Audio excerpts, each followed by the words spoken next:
Bueno, muy buenas tardes a todos.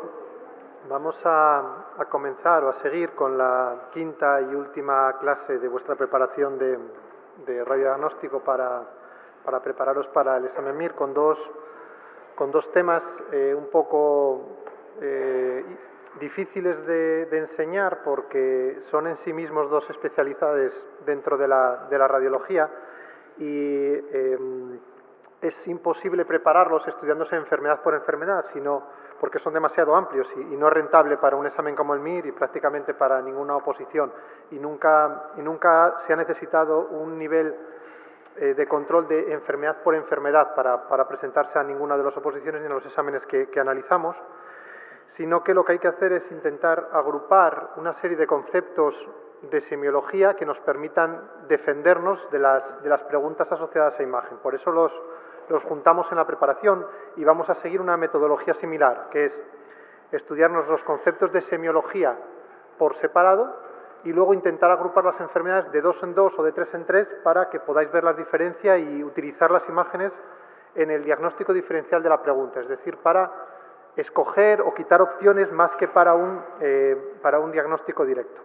Y entonces vamos a empezar primero con el sistema musculoesquelético. Y lo más importante que os puedo enseñar, o que os podemos enseñar desde un punto de vista de la imagen en el sistema musculoesquelético, son cómo distinguir los tumores óseos y cómo distinguir las artropatías y los conceptos que ya sabéis de imagen, de erosión, formación de hueso, ese tipo de cosas, asimetría dentro de la articulación, asimetría dentro del cuerpo, ese tipo de conceptos, ver cómo realmente se ven en las preguntas, en las imágenes que han caído en los exámenes. Vamos a ver cómo se estudian primero las técnicas de imagen. La Sociedad Española de Radiología Médica, como todos los años, saca una serie de preguntas test en unos cuadernillos para practicar un poco lo que es la radiología para los exámenes que nos piden a lo largo de la residencia. Entonces es una buena forma de practicar cuáles son las diferentes indicaciones de las pruebas de imagen. Un niño de 8 años, comienza con un dolor en el brazo derecho.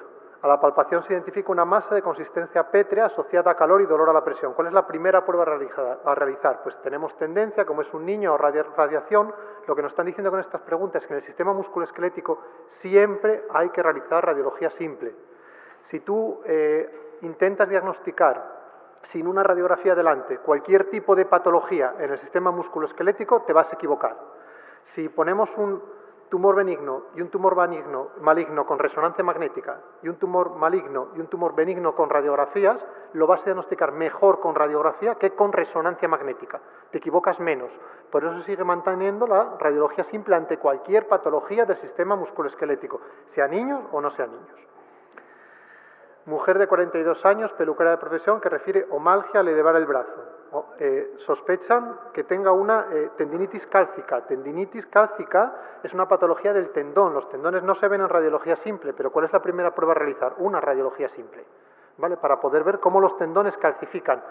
Lo vas a ver mejor con ecografía, pero vas a tener que basarte en la radiografía simple. Por lo tanto, patología del sistema musculoesquelético, utilizamos radiología simple siempre antes para empezar el diagnóstico, independientemente de la edad, independientemente de la localización. ¿Cuál es la prueba de imagen de elección en la valoración inicial de los tumores óseos? La radiología convencional, por encima de la gammagrafía, del TC, del ARM, de la resonancia magnética con técnicas de difusión, contraste, radiografía simple en 2 proyecciones. Respecto a las fracturas, se señala la opción verdadera. No siempre es necesario realizar 2 proyecciones. En radiología y sobre todo en el sistema musculoesquelético siempre utilizamos 2 proyecciones ortogonales para poder ver la patología. Normalmente una AP y una lateral, pero depende de la localización. La proyección oblicua no tiene interés para estudiar una fractura.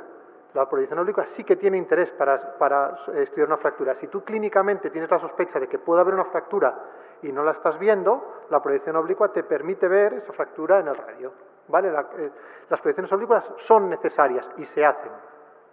La presencia de material de osteosíntesis, material quirúrgico puesto en una fractura, contraindica realizar un TC. No lo contraindica. Va a tener artefacto metálico que te va a dificultar interpretar el TC, pero no lo contraindica, lo puedes hacer. Y el material de osteosíntesis, la mayor parte, son materiales hechos con materiales paramagnéticos, con titanio, con aluminio, y también se puede utilizar la resonancia magnética.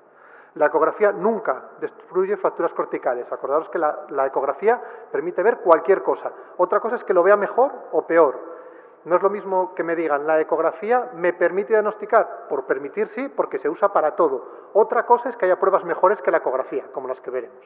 En niños puede ser útil comparar con el lado sano. Se hace mucho en niños. Cuando sospechas una fractura de un codo, igual necesitas hacer la radiografía del otro codo, ¿vale? Para poder ver las diferencias entre los cartílagos de osificación y poder hacer el diagnóstico. Por lo tanto, radiografía simple, siempre en 2 proyecciones, sí a las proyecciones oblicuas y sí, en ocasiones, hacer la proyección del otro brazo. Mujer de 62 años con gonartrosis bilateral que presenta desde hace 3 meses un bulto blando no doloroso en el hueco popliteo. ¿Cuál es la primera prueba a realizar? Una radiografía simple. ¿Cuál es la prueba de elección para diagnóstico y drenaje? Si lo vas a drenar y si quieres saber cuál es la prueba de elección para el diagnóstico y luego drenarlo, pues tienes que hacer la ecografía. La ecografía para poder ver esa bolsa en la rodilla, que es el quiste de Baker, y con una aguja lo puedas drenar para aliviar los síntomas de la paciente. Diagnóstico y drenaje, ecografía. ¿Qué opción no refleja una ventaja de la ecografía musculoesquelética frente a las técnicas diagnósticas? Diagnóstico de tendinosis calcificante, permite ver muy bien los tendones, la ecografía. Guía de procedimientos intervencionistas, es la prueba por excelencia para hacer intervención en el sistema musculoesquelético. Capaz de realizar estudios dinámicos, es la única prueba que tenemos en la que el paciente puede mover los tendones, puede mover el brazo, el hombro, las articulaciones, a la vez que le hacemos la prueba diagnóstica, es una ventaja de la ecografía. Resolución espacial para estudios de estructuras superficiales. Y aquí está donde está la diferencia de la resonancia magnética respecto a la ecografía. Puedes ver un menisco o un ligamento cruzado con ecografía, lo podrías diagnosticar, pero no es la mejor prueba porque es una valoración de una estructura intraarticular profunda y ahí es donde la resonancia magnética supera por mucho la ecografía. Por lo tanto, ¿la ecografía permite ver lesiones en las estructuras profundas? ¿Te permite hacer un diagnóstico? ¿Es la prueba ideal? No. Hay otras pruebas mejores en las estructuras profundas. Sobre la ecografía de muñeca, señal de elección falsa. Permite un diagnóstico preciso de las neuropatías compresivas. La ecografía permite ver los nervios. Esto es un nervio, visto por ecografía. Se te permite ver dónde está el nervio, si está atrapado o no, si está engrosado o no, si está roto o no, lo permite ver la ecografía. Técnica de elección para la valoración de las lesiones de los tendones. Bueno, aquí roza un poco el límite, técnica de elección. Si te dijeran cuál es la mejor técnica para ver un tendón, habría que contestar que la mejor técnica es una resonancia magnética. Pero sí que es verdad que como te permite hacer un estudio dinámico, podría colar como que un tendón que sea asequible al estudio con ecografía, lo podríamos empezar con ecografía. Valora con fiabilidad la trombosis de una arteria. Con método Doppler puedo ver la trombosis de las arterias. Permite un diagnóstico preciso de las lesiones del fibrocartílago triangular. El fibrocartílago triangular es un cartílago intraarticular y por lo tanto no permite un diagnóstico preciso. Permite asomarte a una estructura intraarticular. Podrías ver signos indirectos si tiene o no tiene derrame, sangre, pero ahí es donde falla un poco la ecografía en el sistema musculoesquelético. La estrategia diagnóstica inicial en una artritis séptica inicial, radiografía simple. ¿Que tengo que poner otra prueba? Bueno, es un niño, escojo ecografía para poder ver el líquido dentro de la articulación y para poder ver que no existen lesiones óseas asociadas, que el hueso está normal, que no existen signos de osteomelitis o de lesión subyacente a esa artritis séptica. ¿Con qué empiezo? Con radiología simple. ¿Cómo la completo? Es un niño con ecografía. La técnica de la imagen más sensible para identificar las alteraciones de ligamentos y cartílagos, si os dicen lo mejor en el sistema musculoesquelético, lo mejor sigue siendo la resonancia magnética. La resonancia magnética permite el diagnóstico de estructuras profundas y superficiales, como por ejemplo en este caso que tiene una rotura de menisco. El menisco, al ser una estructura intraarticular profunda, es difícil de ver con ecografía. ¿Qué opción define mejor el papel de la resonancia magnética en los tumores óseos? Permite una caracterización precisa del tipo de tumor previo a la cirugía. Caracterización precisa, no. Te equivocas con resonancia magnética. Tiendes a sobreestimar los tumores. Tiendes a decir que determinados tumores benignos son malignos. Tiendes a decir que infecciones son tumores. Por lo tanto, no se utiliza para caracterizar los tumores. Se utiliza para la estadificación y para el seguimiento terapéutico. Ya sé que es un tumor, ya sé qué tipo de tumor es, ya sé qué tratamiento le voy a hacer, pues lo estadifico para ver un poco dónde empieza y dónde termina, hasta qué zona del hueso está afectado ese tumor, pero no para un diagnóstico de que tenga un tumor y no para un diagnóstico histológico del tumor, ni siquiera para decir si son benignos o malignos. Eso ya lo has hecho con radiología simple. Mujer de 34 años que tras un accidente de tráfico presenta en la radiografía simple fracturas en metáfisis y epífisis distal de tibia y peroné. ¿Cuál es la prueba de imagen más adecuada para planificar un tratamiento quirúrgico? Aquí quieres mejorar la radiografía simple. Si te dicen cuál es la primera prueba a realizar, una radiología simple. Si quiero planificar un tratamiento quirúrgico, tengo que ver mejor el hueso y eso es la función del TC. La función del TC en el sistema musculoesquelético es principalmente la valoración del hueso previo a una planificación quirúrgica. También te permitiría ver fracturas corticales ocultas, es decir, aumentar la precisión de la radiología simple. ¿Cuál es la técnica de imagen de mayor utilidad para valorar una consolidación de una fractura? Consolidar, quieres ver cómo está el hueso, quieres ver si ha consolidado o no, si ha cerrado o no, si hay puentes óseos o no. Por lo tanto, el TC, incluso aunque tengas tornillos, los tornillos también te permiten verlos con el TC. Varón de 32 años con episodios de luxación anterior del hombro derecho hace 2 meses y antecedentes de otros 5 episodios en los últimos 4 años. Es decir, tengo patología del manguito, de las partes blandas del hombro. ¿Cuál es la prueba de imagen más adecuada en vistas a planificar el tratamiento quirúrgico? Cuidado, que esto ya no va de hueso, esto va de partes blandas que rodean a la articulación y para eso supera la resonancia magnética. Y mejor que la resonancia magnética, pinchar la articulación, rellenarla de contraste y entonces puedes hacer una artro-RM que aumenta la precisión de la resonancia magnética en la patología articular. Por lo tanto, radiología simple, valoración inicial de huesos y articulaciones. Empezamos siempre con radiología simple, siempre en 2 proyecciones y en niño puede ser necesario comparar con el lado sano. Ecografía, sirve para cualquier cosa, incluyendo estructuras vasculares, incluyendo derrames articulares, incluyendo nervios. Precaución si os indican algo profundo, como por ejemplo un menisco o un ligamento cruzado. Por poder, lo podría diagnosticar con ecografía, pero hay otras pruebas mejores. TC. En las fracturas para la valoración quirúrgica, el TC para mejorar la precisión de la radiología simple. Y es la mejor prueba para ver el hueso, la más sensible, la mejor. Resonancia magnética, el gol estándar, la mejor prueba para ver ligamentos, tendones, estructuras profundas. Es mejor, aunque a veces prefieren la ecografía y en las preguntas os van a decir, pudiendo hacer una resonancia magnética, ¿empezaríamos con ecografía? Bueno, pues ¿por qué no? No radia, no cuesta, la hago a la cabecera del paciente, pues empiezo con ecografía. Y seguimiento y estadificación de los tumores óseos, no diagnóstico, seguimiento y estadificación de los tumores óseos. Y vamos a ver ahora los tumores óseos, vamos a ver los signos radiológicos que definen a un tumor óseo en el hueso y qué es lo que tenéis que valorar para intentar descartar opciones en las preguntas con imagen. Hay 3 cosas que tenéis que decir cuando veáis una radiografía de un tumor óseo. Primero, intentar saber cómo de agresiva es la lesión. Agresividad, los tumores malignos son agresivos, pero hay lesiones benignas que también son agresivas, como el granuloma eosinófilo o las infecciones. Por lo tanto, que una lesión sea agresiva no siempre indica que es maligno, no es sinónimo agresivo de maligno. Siempre hay que tener en la cabeza que cuando veáis algo agresivo hay que pensar en que puede ser una infección o puede ser un granuloma eosinófilo. ¿Cómo voy a determinar la agresividad de una lesión? Viendo cómo destruye el hueso y viendo cómo el hueso se repara, que lo vamos a ver ahora. Lo segundo que tenéis que pensar es cómo es la matriz de la lesión, para intentar poner el nombre al tumor. Osteo, condro, fibro, eso nos lo va a decir la matriz de la lesión. El hueso es una osificación densa y blanca, como veremos, el cartílago son unas osificaciones como en paréntesis, como en nubes, como en rayas, y la osificación de la displasia fibrosa o de la patología fibrosa es como en vídeo deslustrado. El hueso aumenta un poco de tamaño y es como si lo rayaras con el hueso. Y luego, de saber dónde está localizado el tumor, tanto en el esqueleto como en el hueso. Vamos a empezar con la destrucción del hueso. Para saber si un hueso, como una lesión destruye el hueso, tenemos que ver cómo es el borde de la lesión. Y vosotros vais a saber cómo es el borde de la lesión porque vais a poder dibujarla en la radiografía. Si os cae una lesión del hueso, vosotros buscáis la lesión y la dibujáis. Si sois capaces de dibujarla y el hueso que queda por fuera es normal, estáis ante una lesión poco agresiva, porque va creciendo dentro del hueso, pero el hueso la puede mantener controlada.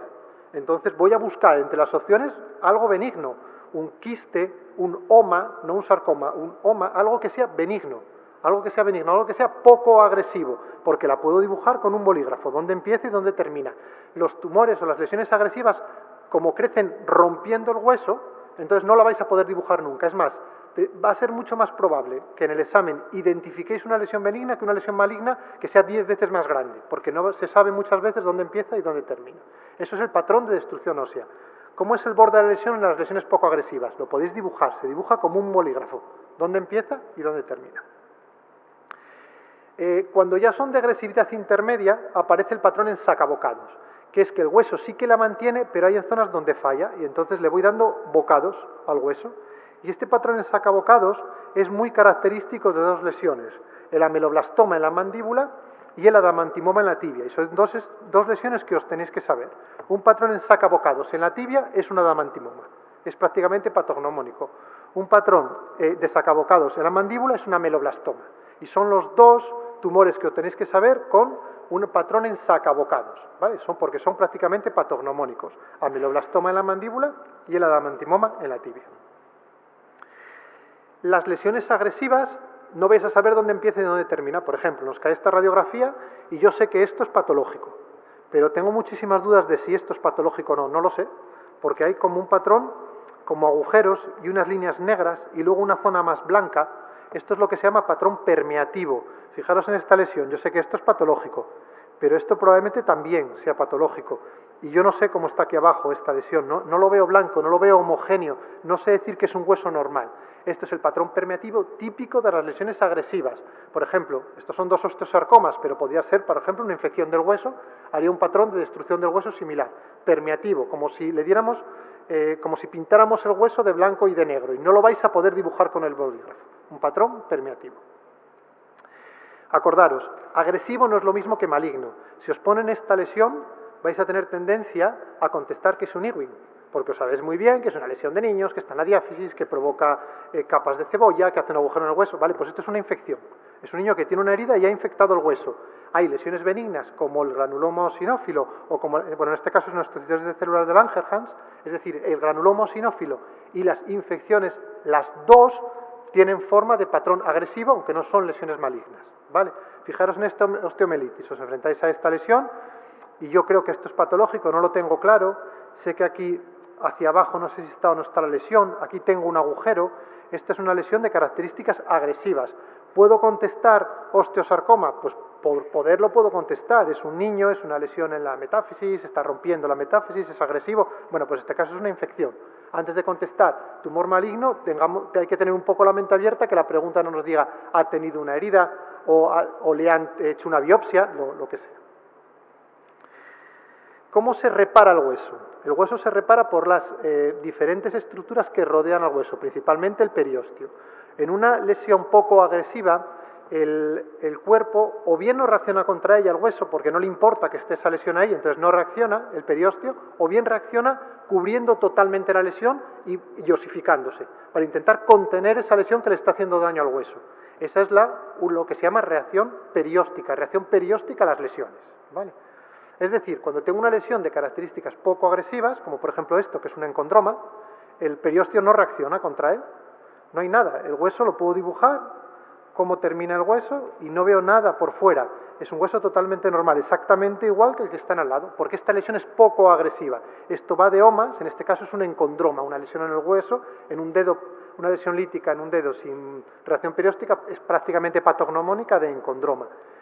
Otra de las lesiones poco agresivas también puede ser la osificación. Tengo, por ejemplo, un osteomosteoide y fijaros cómo reacciona el hueso alrededor. Se engruesa y se osifica para intentar contenerlo en el hueso. Pues estos son lesiones poco agresivas. Patrón de reparación del hueso de lesiones poco agresivas. Estos nunca son lesiones malignas. Esto nunca es un osteosarcoma, nunca es un condrosarcoma. Es más, vamos a diagnosticar la diferencia entre encondroma y condrosarcoma cuando aparezca la reacción perióstica. Si veo reacción perióstica en una lesión de la mano, es un encondroma que se ha vuelto maligno. ¿Vale? Fijaros cómo son las lesiones malignas. Esto es un patrón permeativo o agresivas. Esto es un patrón permeativo en el hueso y entonces el periósteo empieza a intentar rodear el hueso y osificarse, pero no puede, porque el tumor sigue creciendo y lo vuelve otra vez a romper. Entonces hace capas y fijaros cómo es como si lo levantáramos en varias capas, que se lo denominan capas de cebolla, o bien en forma como de triángulo, el triángulo de Kaufman. Este tipo de, lo que representa esto es que el tumor que está aquí está rompiendo las estructuras que lo rodean, se sale hacia afuera y entonces el periósteo no lo puede atravesar. Aquí tengo otro tumor, fijaros cómo es muy difícil de ver en el hueso, no lo podéis dibujar con un bolígrafo. Esto puede ser patológico, pero esto también. Pero fijaros cómo es este periósteo, está levantado y aquí hay rayas. hacia afuera. ¿Por qué? Porque lo que tengo es una lesión del hueso que va creciendo, sale del hueso y el periósteo intenta contenerlo, pero no puede, y aparece una imagen en rayos de sol. Por lo tanto, esto va de lesión agresiva, de tumor agresivo. Matriz de la lesión. ¿Cómo es la matriz ósea? Vamos a hablar de osteo, lo que sea, cuando veamos lesiones que calcifican prácticamente de forma completa. Fijaros, cómo es todo blanco. No es que el hueso se raye y quede como en vídeo deslustrado, sino que calcifica, como calcifican los huesos. Pues esto implica, estos son osteomas, este engrosamiento implica matriz ósea. Esto va de óseo, es como se llaman normalmente estos tumores.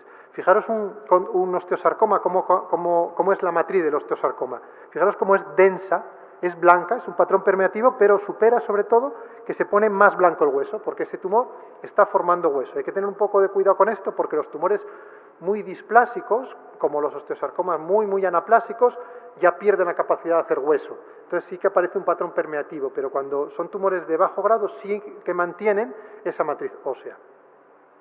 ¿Cómo es la matriz cartilaginosa? Vamos a ver paréntesis. Vamos a ver zonas que son como paréntesis, como nubes, como círculos, dentro del tumor. Por ejemplo, esto es un osteocondroma. Esto es la parte cartilaginosa de un osteocondroma. Y esto es un condrosarcoma. ¿Por qué? Porque rompe el hueso, porque sale a la superficie, pero fijaros cómo calcifica. No es todo blanco, sino que hace como redondeles, como líneas, como paréntesis. ¿Vale? Esto es la matriz cartilaginosa. ¿Y cómo es la matriz fibrosa? Pues se llama videodeslustrado. ¿Qué es lo que voy a provocar? Es como si rayáramos el hueso. En este caso, que es una displasia fibrosa, fijaros que lo que hago es rayar el hueso, lo vuelvo un poco más denso, muy parecido al vídeo deslustrado que aparece en el TAC de tórax. Entonces, si tengo una lesión en vídeo deslustrado, probablemente esto sea una lesión fibrosa. Esto va de fibro, en este caso, una displasia fibrosa. Vamos a ver ahora estos signos en las lesiones óseas más importantes. Vamos a ver los quistes. Entonces, tenéis que saberos dos quistes. Como ya sabéis cuáles son los quistes, por definición, son lesiones poco agresivas, las características radiológicas ya las sabéis, son lesiones que vamos a poder dibujar con el bolígrafo, que van a carecer de reacción perióstica y que pueden en ocasiones expandir el hueso. Pues si lo expande, se llama quiste óseo aneurismático porque dilata el hueso. Si no lo expande, es un quiste óseo esencial. ¿Vale? ¿Dónde os van a preguntar el quiste óseo esencial? Os lo van a preguntar en un húmero fracturado, con una fractura patológica a su través, y os lo van a preguntar en el pie, que son muy típicos los quistes óseos esenciales, lesiones redondeadas, de bordes bien definidos, que vais a poder dibujar con el bolígrafo. Quiste óseo esencial, quiste óseo aneurismático. El quiste óseo aneurismático tiene una imagen patognomónica, que es en resonancia magnética, estos niveles que tiene. Son niveles líquido-sangre. Quiste óseo aneurismático está relleno de líquido y de sangre. Entonces aparecen como líneas, como la resonancia magnética que se hace con el paciente tumbado, son como un redondel con una línea en el medio. Y es el líquido arriba y la sangre flotando abajo. Quiste óseo aneurismático, lesiones poco agresivas que dibujo con un bolígrafo sin reacción perióstica. Tumores con matriz ósea. Os van a preguntar principalmente los osteomas, van a poner algo de cara, una imagen en la cara y vais a ver una lesión muy blanca, muy calcificada, sin reacción perióstica, sin destrucción de las estructuras alrededor, sin masa de partes blandas. Es muy blanca, entonces es osteoma, es osteo, en este caso osteoma en un síndrome de Gardner. El osteoma osteoide no lo vais a ver lo que es la lesión principal, pero sí que vais a ver la reacción perióstica. Es una reacción perióstica continua, que es lo que tengo en el hueso, es este círculo, que es donde está el osteoma osteoide, y alrededor el engrosamiento de la cortical de esa reacción perióstica de características benignas que aguanta el osteoma osteoide dentro del hueso. Fijaros en el escáner cómo es un redondel, que es donde está el verdadero tumor, y alrededor está engrosado el hueso conteniendo el tumor. ¿Vale? Osteoma osteoide. Y el osteoblastoma, que el blastoma nos engaña un poco porque parece que es lesión benigna, pero es un tumor benigno. Osteo, porque tiene tendencia a calcificar. Y luego el resto suele ser quístico, porque es un tumor pobremente diferenciado. Y lo vamos a ver principalmente en los elementos posteriores de las vértebras. ¿Vale? Tumores benignos de hueso, osteoma osteoide y el osteoblastoma. Tumores malignos del hueso, principalmente los osteosarcomas. ¿Por qué vais a diagnosticar osteosarcoma? Porque vais a ver un paciente joven con una lesión que no vais a poder dibujar. Vais a encontraros con una radiografía, os dicen que el paciente tiene un tumor óseo, una masa de consistencia pétrea, lo que sea, y cuando vais a ver la radiografía, lo que vais a ver es que hay una zona de hueso que os parece más o menos normal y otra que es más blanca. Es más blanca porque lo que tengo es un patrón permeativo. Está destruyendo el hueso, pero no lo voy a poder dibujar con un bolígrafo. Y voy a ver cosas fuera del hueso, que es la reacción perióstica. El tumor sale por fuera del hueso porque el periósteo no lo puede aguantar, ¿vale? Esto es un osteosarcoma. Fijaros, otro ejemplo, tengo este hueso, es permeativo, es patológico respecto a la tibia, y fijaros que veo unas líneas que salen como en rayos de sol, principalmente en la metáfisis. Eso es un osteosarcoma y es como los van a preguntar. Fijaros la calcificación densa de hueso, la reacción perióstica y cómo no voy a poder saber cuánto hueso está afectado. Es como diagnosticamos los osteosarcomas. Fijaros en esta otra vez, el hueso normal está aquí, esto es un patrón permeativo y unas rayas como salen del hueso, es lo que se denomina la reacción perióstica en rayos de sol, típico de los osteosarcomas. ¿Por qué les hacemos resonancia magnética? Porque la resonancia magnética nos sirve para ver, una vez que lo tenemos diagnosticado, dónde está realmente ese tumor. ¿Vale? ¿Dónde está realmente ese tumor? Y es lo que se utiliza para la estadificación regional. Porque en la radiografía simple solo veis la lesión ósea, en la resonancia magnética vais a ver toda la masa, que es el verdadero osteosarcoma. Osteosarcoma respecto al Ewing. El Ewing os lo van a preguntar, principalmente pacientes jóvenes con un tumor de características malignas en el esqueleto axial, como puede ser, por ejemplo, la pelvis, grandes masas de la pelvis en un paciente joven, y si es en el esqueleto periférico distal o de las articulaciones, normalmente es un tumor que está en la epífisis del hueso. Y lo que vamos a ver es toda la diáfisis del hueso, toda la diáfisis del hueso con un patrón permeativo, más blanco o alterado, y una reacción perióstica que lo rodea. En esta zona es patológico, el centro de la lesión tiene zonas más hipodenses y unas rayas que salen del mismo, que nos permite diagnosticar la presencia de un Ewing, como diagnóstico diferencial del osteosarcoma, que es un tumor más metafisario. Tumores con matriz cartilaginosa. Os tenéis que saber el encondroma. El encondroma, por definición, es el tumor más frecuente que aparece en los dedos, y es una lesión de bordes bien definidos dentro de un dedo, sin reacción perióstica, que la vais a poder dibujar con un bolígrafo. Eso es un encondroma. ¿Qué más tenéis que saber de los tumores cartilaginosos? Que en ocasiones aparecen en los huesos largos. Si aparecen en los huesos largos vais a ver calcificaciones como en paréntesis, como en líneas, pero fijaros que sin reacción perióstica, sin destrucción del hueso, entonces sería un encondroma.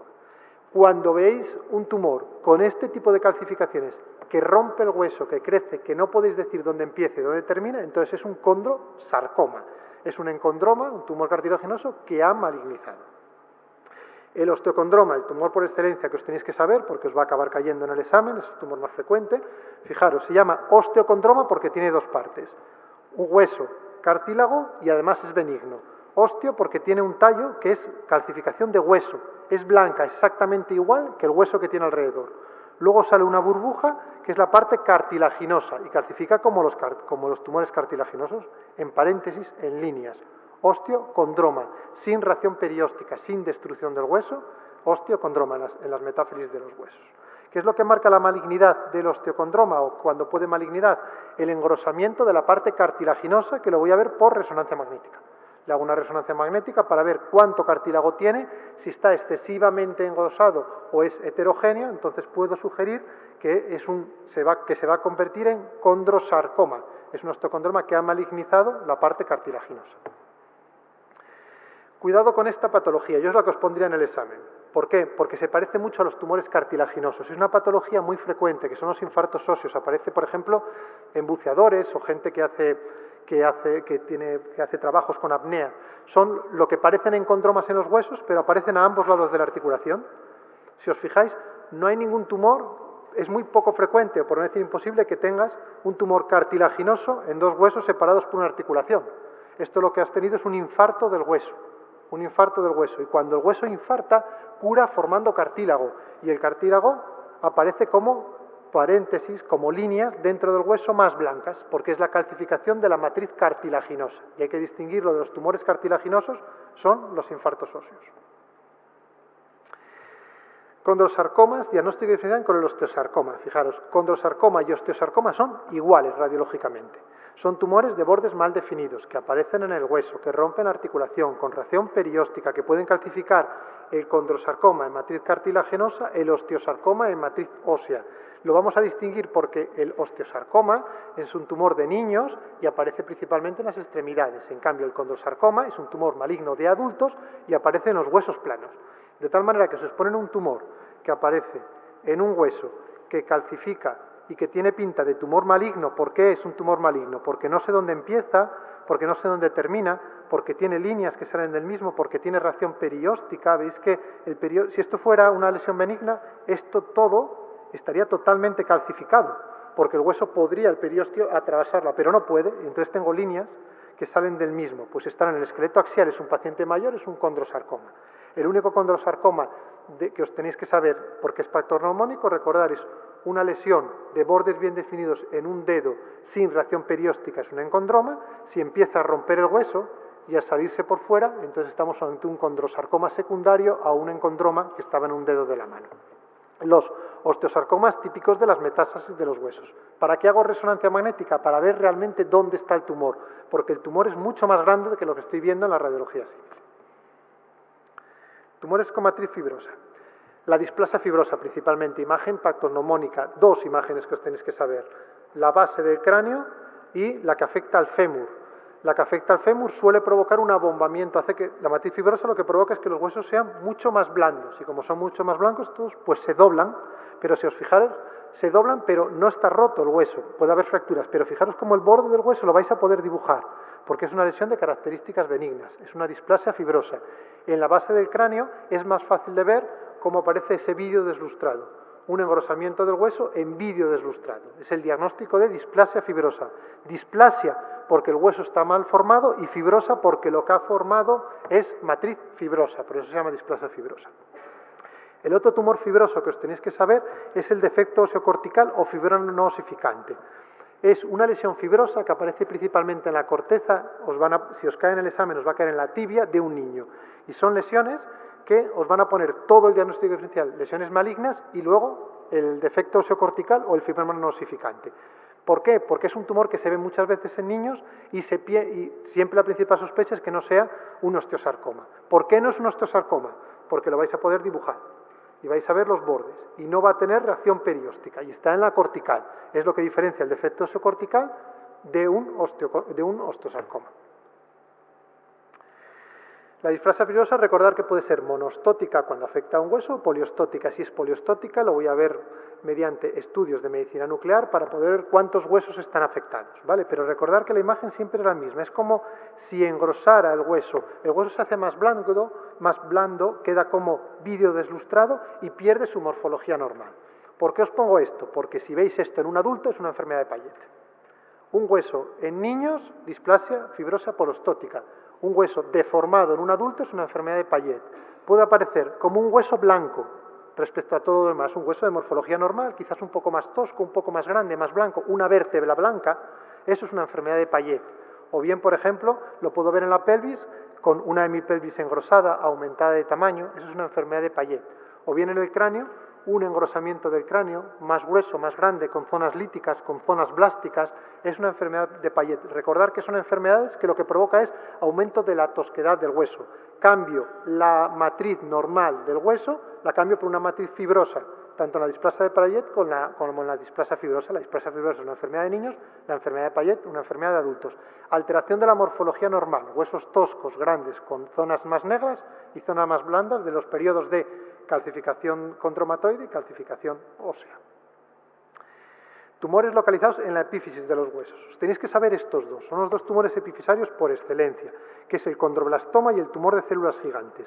¿Cómo se diferencia un condroblastoma de un tumor de células gigantes desde un punto de vista radiológico? Porque el tumor de células gigantes, que es un tumor borderline, se dice que es un tumor benigno, pero ya está rozando la agresividad, ya está rozando el que sea tumor maligno, es expansivo.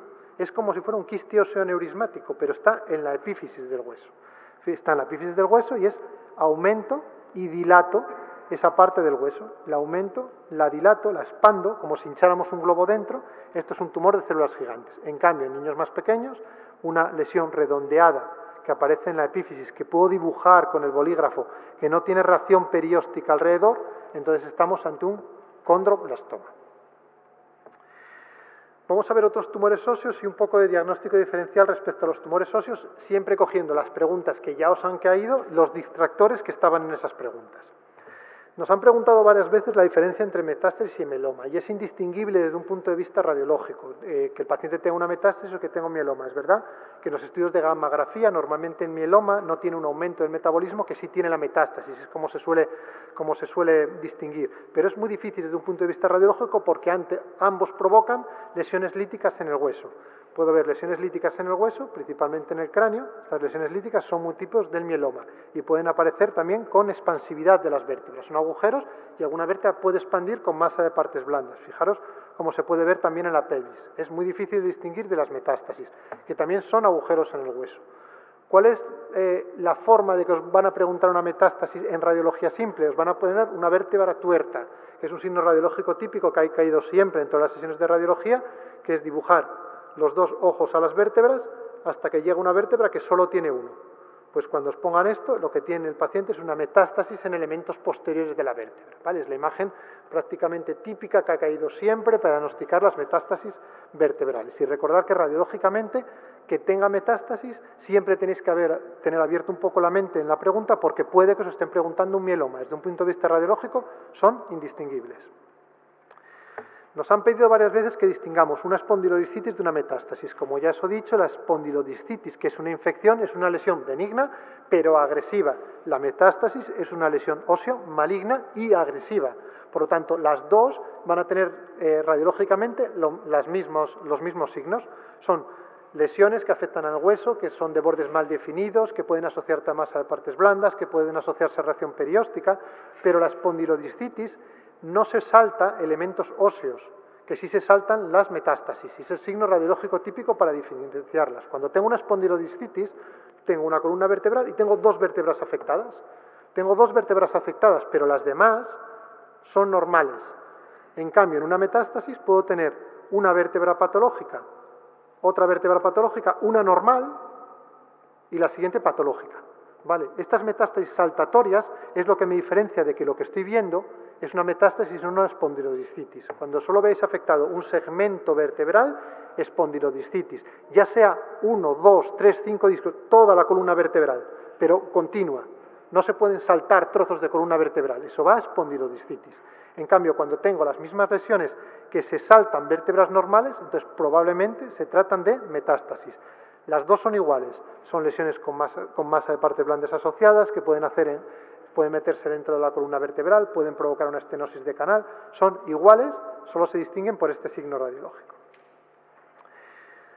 Dos lesiones que simulan tumores óseos, ya os lo he dicho 3 veces, la osteomielitis y la histocitosis X de células de Langerhans. La osteomielitis son infecciones del hueso, normalmente son o bien os van a poner una pregunta de un paciente que tenga clínica infecciosa y una lesión ósea que os va a parecer que es maligna y entonces voy a decir que puede que sea una osteomielitis, y en una histocitosis X os van a poner una lesión de características malignas similares a un mieloma, similares a una metástasis, os van a decir que es un niño. Fijaros, una osteomielitis de un dedo, que es lo que tengo, un paciente, por ejemplo, diabético, que viene con una lesión del hueso y os encontráis con esto. Tengo un hueso, una lesión que no sé dónde empieza y dónde termina, aquí hay reacción perióstica, fijaros que hay hueso por fuera del hueso, pero aquí tengo bordes mal definidos. Esto puede ser perfectamente un tumor maligno, pero también puede ser perfectamente una osteomielitis. Fijaros aquí, no veo dónde empieza y dónde termina la lesión. Es un agujero en el hueso de bordes mal definidos, quizás tiene un poco de reacción perióstica en este lado, parece un triángulo de Kochman. Este paciente, si tiene clínica infecciosa, si le han manipulado esto, si viene de una cirugía, de una herida abierta, es una osteomielitis. Mirad las imágenes de resonancia magnética. Todos los tejidos de alrededor están afectados y captan contraste. Entonces todo está afectado. Parecen verdaderos tumores, pero porque son lesiones agresivas, igual que un tumor maligno. Simplemente tenéis que buscar, cuando vayáis a diagnosticar tumor maligno, pararos a decir, esperar, porque en la pregunta puede que me estén preguntando una infección. ¿Vale? Puede que me estén preguntando una infección. Fijaros los territorios de células de Langerhans. Tengo un agujero en el hueso y fijaros esta masa de partes blandas. Simula una metástasis. Bueno, pues esto en un niño hay que sospechar que puede ser una histocitosis X. Esta lesión única puede ser un mieloma. Pues en un niño hay que sospechar que puede que os estén preguntando una histocitosis de células de Langerhans. Una lesión en el fémur que puede simular un tumor de Ewing con lesión en capas de cebolla alrededor, puede ser una histocitosis de células de Langerhans. Una resonancia magnética, una lesión que destruye prácticamente todo el hueso, que se sale por fuera con reacción perióstica, puede ser una histocitosis X. ¿Vale? Por estas dos, la infección y la histocitosis X, me las guardo en la cabeza cuando voy a diagnosticar tumores malignos y le doy una vuelta a la pregunta a ver por dónde van los tiros. Vamos a ver ahora artropatías. Los signos radiológicos de las artropatías. Cuando os caiga una artropatía, ¿qué es lo que tenéis que mirar? Pues tenéis que mirar la alineación del hueso para ver si hay luxaciones o subluxaciones, es decir, cómo está un hueso encajado con el siguiente hueso. Tenéis que ver la mineralización ósea, es decir, si tiene o no tiene osteopenia, si ese hueso es normal o no. Normal o no. Normalmente, la única artropatía que cursa con osteopenia, la veremos, es la artritis reumatoide. Las demás son osteopenias secundarias. Por ejemplo, una infección puede simular una osteopenia porque ha perdido la densidad del hueso. Una paciente con artrosis o con osteoartritis primaria puede tener una osteopenia porque además tenga osteoporosis. Pero la única artropatía, así por excelencia, que provoca una osteopenia, que lo tenéis que saber porque es pactognomónica, es la artritis reumatoide. Espacio articular. La erosión, si el hueso está destruido o no, y formación de hueso, si se está formando hueso o no. Cómo son los tejidos blandos, principalmente cómo calcifican y cuál es la distribución. Vamos a ver entonces luxación y subluxación. Fijaros, ¿qué significa que un hueso está luxado o subluxado? Significa que pierdes la alineación normal. Aquí tengo un hueso que está subluxado. ¿Por qué? Porque la luxación es que sale del todo. Si solo está un poco desviado es una subluxación. ¿Vale? Eso está un hueso que está subluxado. Aquí tengo otra subluxación. ¿Vale? Eso es la principal subluxación, la desviación cubital típica de la artritis reumatoide, son subluxaciones. ¿Vale? Eso es lo que cuando hagáis en las preguntas presenta una subluxación o una luxación de dos huesos, significa que ha perdido la forma normal de alineación del hueso. Osteopenia. Cuando los huesos son normales, son blancos. En la artritis reumatoide, alrededor de la articulación, voy a tener una zona de osteopenia. Pierde la densidad. Fijaros, esto está más hipodenso, esto está más hipodenso, y luego una zona blanca, que es la zona que es normal. Otra zona que es negra, otra zona que es negra, otra zona más blanca. Una zona negra, una zona blanca, otra zona negra, otra zona blanca. Esto es la osteopenia típica de la artritis reumatoide y es patognomónico. Cuando veáis esto, estáis probablemente ante una artritis reumatoide. Vamos a ver ahora, fijaros los mordiscos, que son las erosiones, ¿vale? Que las vamos a ver ahora. Pero la osteopenia es típico de la artritis reumatoide. Erosiones y formación de hueso. Las erosiones son mordiscos en el hueso. Es el espacio articular. Fijaros cómo yo aquí no veo el espacio articular porque están uno contra otro, pero eso puede pasar en muchas enfermedades, en mucha patología. Las erosiones es cuando veáis mordiscos, por ejemplo, bueno, esto es una subluxación y aquí tengo un mordisco en el hueso, pues esto es una artropatía erosiva. Fijaros cómo tengo aquí otro mordisco en el hueso. Esto es una artropatía erosiva. En cambio aquí el hueso es normal y aquí el hueso es normal, no hay mordiscos. Esto es una artropatía no erosiva. Una artropatía que no es erosiva. Mordiscos en el hueso, artropatía erosiva. Que no hay mordiscos en el hueso, artropatía no erosiva. Formación de hueso. Cuando el cuerpo tiene una lesión de una articulación, intenta formar hueso para agarrar la articulación. A veces lo consigue, otras veces no. Por ejemplo, en la artrosis, que es esta, aparecen los osteofitos. Intento ampliar el espacio articular para que las dos articulaciones coincidan, ¿vale? Pero sin erosión. Formación de hueso sin erosión, artrosis. Sin erosión, formación de hueso sin erosión, artrosis. Aquí tiene un poco de formación de hueso, sí, porque tengo una artritis reumatoide que está rompiendo totalmente el hueso y la intento abrazar. Intento enganchar al hueso de al lado para aguantarla, ¿vale? Eso es típico de la formación de hueso con las erosiones. Tejidos blandos. Se refiere a la calcificación, que es lo que tenéis que mirar. Si aparecen calcificaciones o no en esa radiografía y dónde están esas calcificaciones. A veces no son verdaderas calcificaciones, sino que lo que veo es un aumento de densidad todo alrededor de la circulación, de la articulación, como puede ser, por ejemplo, en la gota. En la gota tengo un aumento de densidad de toda la articulación redondeada. Esos son los tejidos blandos. Lo último que tienes que mirar es si hay calcificaciones o no y cómo están los tejidos blandos. Vamos a ver entonces estos hallazgos en las diferentes artropatías. Vamos a empezar por la artritis reumatoide. ¿Qué os van a poner en la artritis reumatoide? Os van a poner una radiografía principalmente de una mano. ¿Y qué es lo primero que os va a llamar la atención? Que el carpo sí está siempre muy afectado. Vais a ver todos los huesos del carpo muy blancos, chocando unos con otros. Esto no es que tenga una artrosis ahí. ¿Por qué no es una artrosis? ¿Por qué? Porque si os fijáis, el primer dedo con el hueso, que es donde lo tenéis que ir a ver, suele ser normal. La base del primer dedo es normal, vais a poder ver el hueso y la vais a poder marcar como normal, porque ahí es donde empieza la artrosis. Si esto estuviera alterado, probablemente estéis viendo una osteoartritis primaria, ¿vale? Es lo primero que os va a llamar la atención. Lo segundo que os va a llamar la atención es que os van a poner subluxaciones. Los huesos van a aparecer subluxados. Lo siguiente que vais a buscar es agujeros en el hueso, mordiscos. Tenéis que buscar los mordiscos. Si veis un mordisco, estáis ya ante una artropatía erosiva. Por lo tanto, esto ya no es una artrosis, es una artritis reumatoide. Afectación del carpo, erosiones con mordiscos en los huesos, con desviación cubital. Si tenéis suerte y veis la zona media de los huesos blancos, alrededor de las articulaciones de la zona negra, estáis ante una artritis reumatoide. Para que veáis cómo son la artritis reumatoide, se puede ver con resonancia magnética. Fijaros que la artritis reumatoide no altera el hueso, sino lo que provoca es un aumento de la capa sinovial que va erosionando los huesos que la rodean. La patología de la artritis reumatoide no es el hueso, es la formación de una capa de tejidos blandos que destroza el hueso, ¿vale? Es lo que vais a ver en la artritis reumatoide. Cuando afecta al esqueleto axial, os lo van a poner principalmente en la columna cervical, en la primera vértebra cervical, y puede afectar al esqueleto axial, es muy poco frecuente, con la formación del panus, de esas grandes zonas de formación de sinovial. Y esta es la imagen que os va a caer en el examen. Os van a poner dos manos y tenemos que empezar a buscar. Pues, por ejemplo, aquí esta zona está blanca. Esta zona está muy blanca, el carpo está discretamente afectado, pero bueno, eso es difícil de ver, vamos a seguir buscando.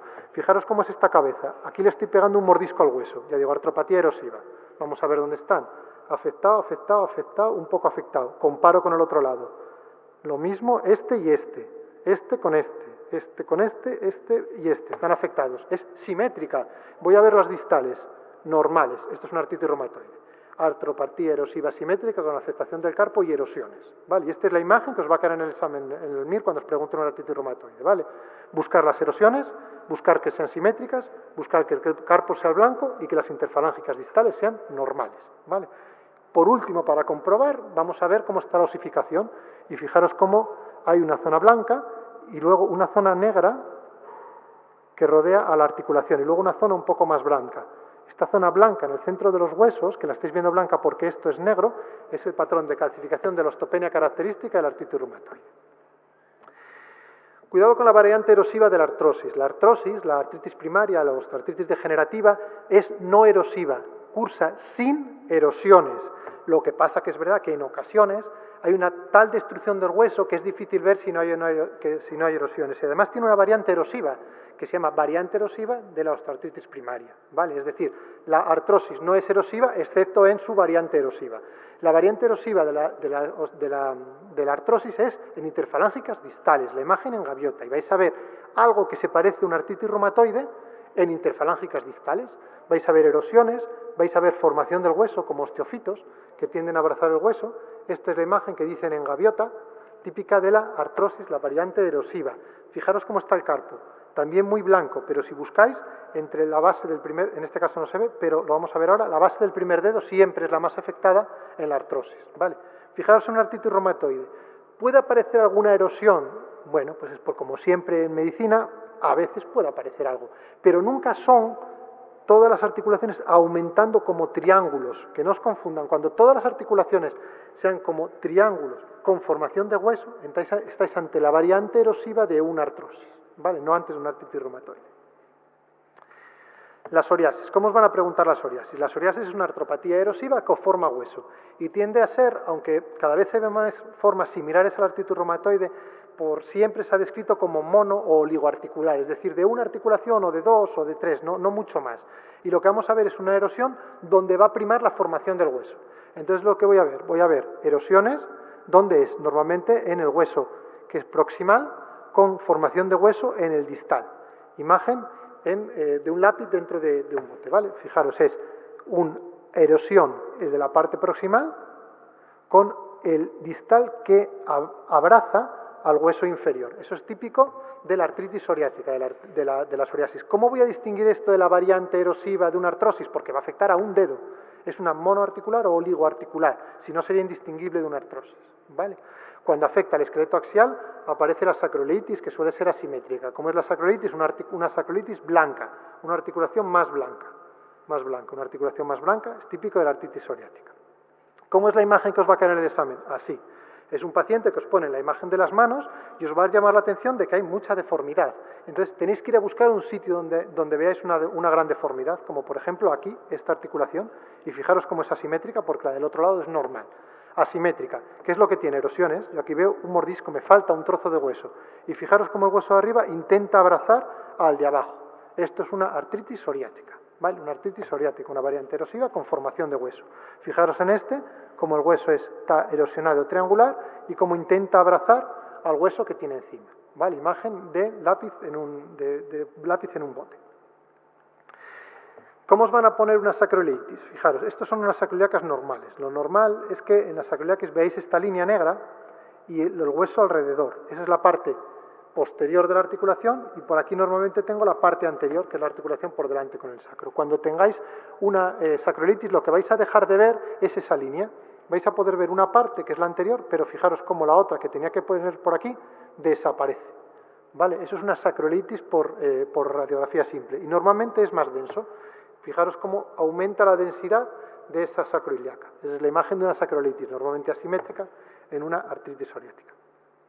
Lo distingo de la sacroiliitis simétrica, típica de la espondilitis anquilopoyética. Fijaros cómo tengo que ver las dos líneas negras de la articulación sacroiliaca, aquí no las veo porque están totalmente fusionadas porque es una articulación que es patológica y ya se ha producido la unión de las dos articulaciones, ¿vale? Esto es una sacroiliitis bilateral simétrica, una espondilitis anquilopoyética.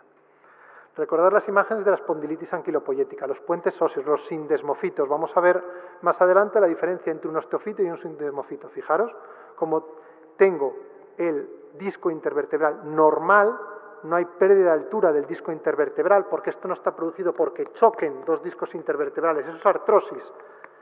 El disco intervertebral es normal y lo que tengo son puentes óseos que van por delante uniendo la articulación, ¿vale? Una imagen en caña de bambú típico de la espondilitis anquilopoyética. Una espondilitis anquilopoyética unilateral es un síndrome de Forestier-Rotes, normalmente derecha, y esa formación, esos entensofitos son mucho más grandes. Fijaros que son como prácticamente picos que salen de la articulación, y eso se parece mucho a un osteofito, pero el disco intervertebral es normal y suelen ser derechos, porque por la izquierda está la aorta que protege de la formación de esta enfermedad, del Forestier-Rotes. Por lo tanto, cuando vayáis a diagnosticar Forestier-Rotes, cuando vayáis a diagnosticar espondilitis anquilopoyética, mirar los discos intervertebrales, que tienen que ser normales. Si están perdidos uno chocando contra otro, estáis viendo probablemente una artrosis, y lo que estáis viendo son osteofitos. Los vamos a repasar ahora. Artrosis, osteoartritis degenerativa. En la mano, ¿dónde la tenéis que buscar? En la base del primer dedo. Fijaros, el primer dedo, cómo se articula con el carpo, aquí siempre está afectado. Pero fijaros, lo que es la parte articular del hueso es normal, no tengo erosiones. Yo, por muy afectada que esté la articulación, voy a poder dibujarla, dónde empieza un hueso y dónde acaba el siguiente. Porque no es como la artritis reumatoide que está destruido, sino que lo que está pasando aquí es que choca uno contra otro. Entonces, ¿por qué lo veo más blanco? Lo veo más blanco porque hay formación de hueso, hay osteofitos. Entonces me queda más blanca la radiografía. Pero si buscáis, vais a poder ver las dos líneas.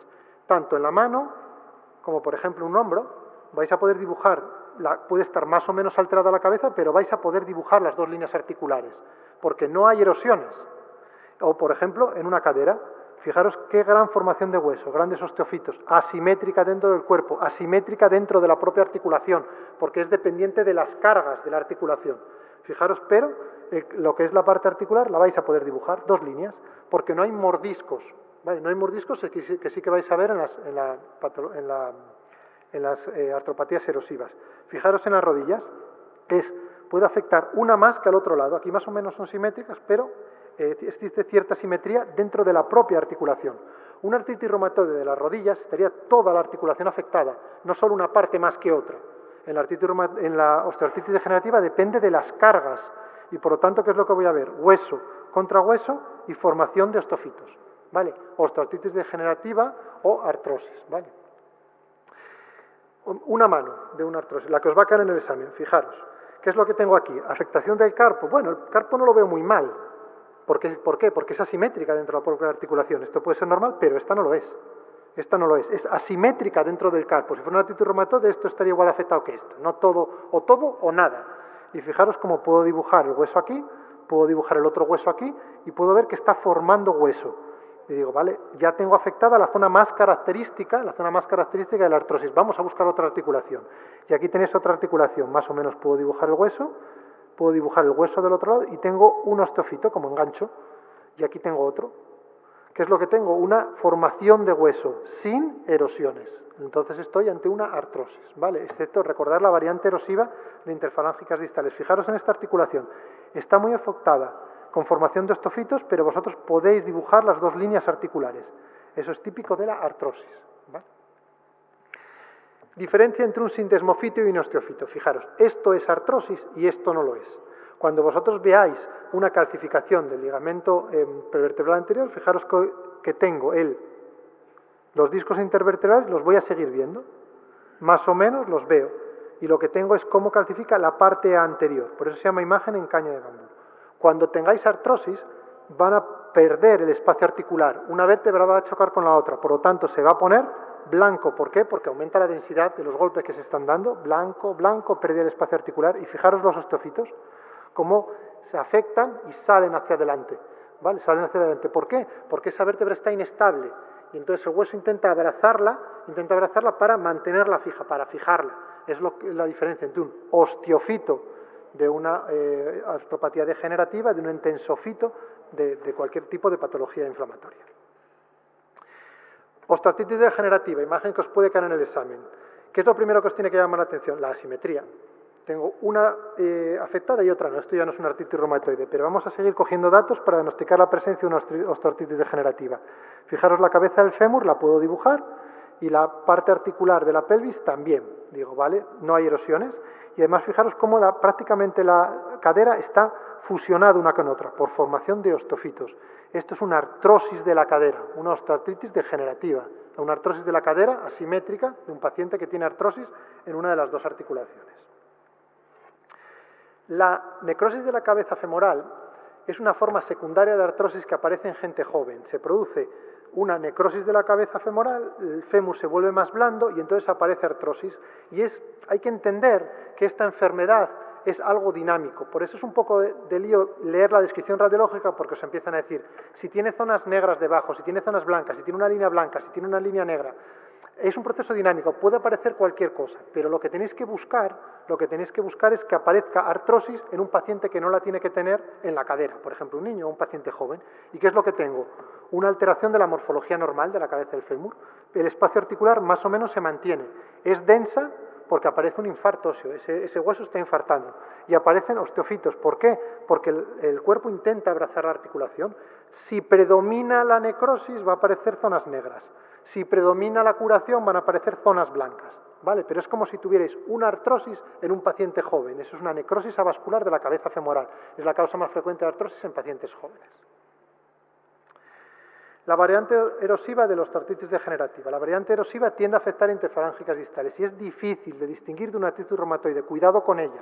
Cuidado con ella porque podéis tener afectación carpal y podéis tener afectación de interfalángicas distales. Si veis afectación de interfalángicas distales ya tenéis que pensar que el paciente probablemente tenga una osteoartritis degenerativa. ¿Cómo lo voy a diagnosticar? Porque voy a ver los osteofitos como en alas de gaviota. Esa articulación se expande y aparece un triángulo contra otro triángulo en interfalángicas distales. Es la variante erosiva de una artritis reumatoide. Es decir, que os vais a encontrar con un paciente que vais a diagnosticar la presencia de una artrosis por los sitios típicos de afectación, pero de repente vais a ver un agujero en la articulación y decís, hey, cuidado que tengo una erosión. Entonces vais a pensar en artritis reumatoide. Vais a interfalángicas distales y mirad si están afectadas. Si están afectadas, es la variante erosiva de una artrosis, no es una artritis reumatoide. Y la gota.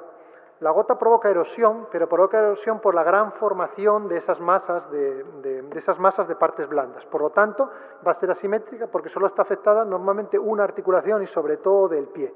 La imagen de la radiología es muy característica porque es como sumar una artrosis y una artritis reumatoide. ¿Por qué artritis reumatoide? Porque voy a ver erosiones, voy a ver mordiscos, pero se va a mantener el espacio articular hasta el final de la enfermedad.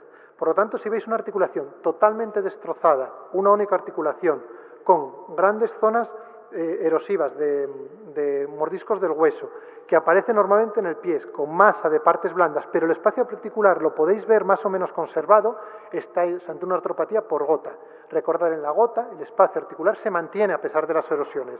Fijaros, aquí hay una erosión, tengo una calcificación alrededor, toda esta articulación es más blanca y tiende a afectar a un dedo de la mano o un dedo del pie. Es la artropatía por gota. Partes blandas, calcificaciones. Nos tenemos que traer dos enfermedades que son prácticamente iguales desde un punto de vista radiológico, que es la esclerodermia y la dermatomiositis. La dermatomiositis tiende a presentar calcificaciones de partes blandas y aparecen los huesos rodeados de calcificaciones. Eso es como diagnosticamos típicamente a la dermatomiositis. La esclerodermia tiende a afectar más a las interfalángicas distales y entonces aparece como una masa blanca dentro de una articulación. Si veis calcificaciones por fuera de la articulación, pensamos en esclerodermia o dermatomiositis. Cuando se calcifican dentro de la articulación, se llama condrocalcinosis. ¿Dónde os van a preguntar la condrocalcinosis? ¿Por la calcificación del ligamento triangular de la muñeca o por la calcificación de los meniscos? ¿Vale? Eso es la condrocalcinosis. Por lo tanto, vamos a ver cómo os van a preguntar los tumores óseos. Os van a poner, porque es lo más fácil de preguntar, un agujero en el hueso. Y entonces os tenéis que basar en la localización. Si es epifisario, es decir, muy distal en el hueso, casi en contacto con la articulación, y es expansivo, estáis ante un tumor de células gigantes. El hueso se expande. Si no, probablemente sea un condroblastoma. Si es diafisario y veis signos de agresividad, probablemente sea un sarcoma de Ewing. Si no, pensar que igual nos están preguntando un fibroma nosificante o un osteoma osteoide. Y fijaros que no tenga reacción perióstica. El osteoma osteoide suele ser denso, muy blanco. El fibroma nosificante lo voy a poder dibujar con el bolígrafo. Si está en la metáfisis y es agresivo, estáis ante un osteosarcoma. Y si no es agresivo, estáis en un osteocondroma, la esóstosis, un trozo de hueso que sale del hueso con un cap cartilaginoso. Si es el esqueleto axial, es decir, os enseño una radiografía de una vértebra, os enseño una radiografía de la columna vertebral, de la pelvis, si es agresivo, suele ser un condrosarcoma. En niños podría ser un Ewing, no os van a preguntar un Ewing en una cadera. Se suelen ver, pero probablemente un Ewing os lo vayan a preguntar en un tumor diafisario. Y si no es agresivo, estáis en un osteoblastoma, elementos posteriores de las vértebras. Dos cosas. Valorar siempre que no se estén preguntando una metástasis o un mieloma si el paciente tiene más de 60 años, porque la imagen es similar a los tumores agresivos, y acordaros, buscar siempre en la pregunta que no se estén preguntando una infección o un granuloma o sinófilo si tiene signos de agresividad. Las artropatías. Si os cae una mano, buscar las erosiones y que las interfalángicas distales estén libres.